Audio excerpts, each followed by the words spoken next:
बिस्मिल्लाहिर्रहमानिर्रहीम। सबसे अच्छी कहानी और सबसे बेहतरीन तस्वीर हमारी अपनी ज़िंदगी है। कभी तन्हाई में बैठकर गौर करें कि इस्लाह की कितनी गुंजाइश है। दिलों पर अल्फाज नहीं, लहजे असर करते हैं। कम ज़र्फ़ के हाथ इज़्ज़तदार का कशकोल आ जाए ना, तो वो उसमें तज़लील ही डालते हैं, खैर नहीं।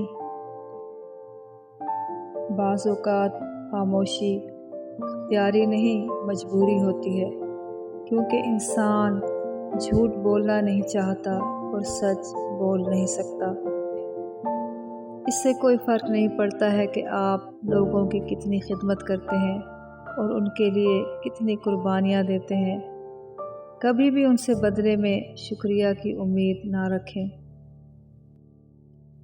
वो शरारतें, वो शोखियाँ मेरे अहद तिफ़्ल के क्या कहे, कहीं खो गए मेरे रात दिन, इसी बात का तो मलाल है।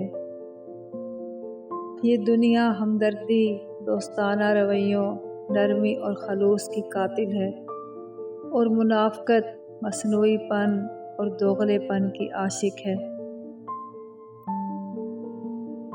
अपने दिलों को उन लोगों के हाथों से छीन लो जो इसके मुस्तहिक नहीं हैं।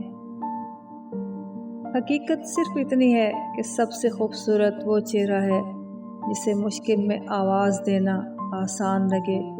बाकी ये दराज़ कद, झील आँखें, गोरी रंगत सब बेमानी है। आप जितने ज़्यादा पाकीज़ा होंगे, उतने ही बच्चे, जानवर, परिंदे, दरख्त और चंद इंसान आपसे मोहब्बत करेंगे। वेल्स की शहज़ादी लेडी डियाना कहती हैं, दिल में मोहब्बत नहीं तो इंसान सिर्फ़ एक उजड़ा हुआ बाग है। ज़िंदगी में चोट लगना बहुत ज़रूरी होता है, क्योंकि ज़ख्म जैसा कोई उस्ताद नहीं।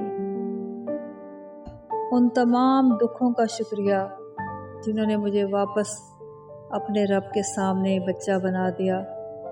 मैं जो हर तकलीफ़ को बर्दाश्त करके ख़ुद को बहुत मैच्योर समझने लगी थी, उन तमाम अज़ियतों का एहसान मुझ पर जिन्होंने बताया कि मैं अपने रब के लिए आज भी वही छोटी सी सहमी सी बच्ची हूँ, जो मांगती थी और नहीं मिलता था तो रो जाती थी, जो नहीं जानती थी कि सब्र क्या होता है। उसे पता था तो बस यही कि रब से मांगते हैं तो मिल जाता है।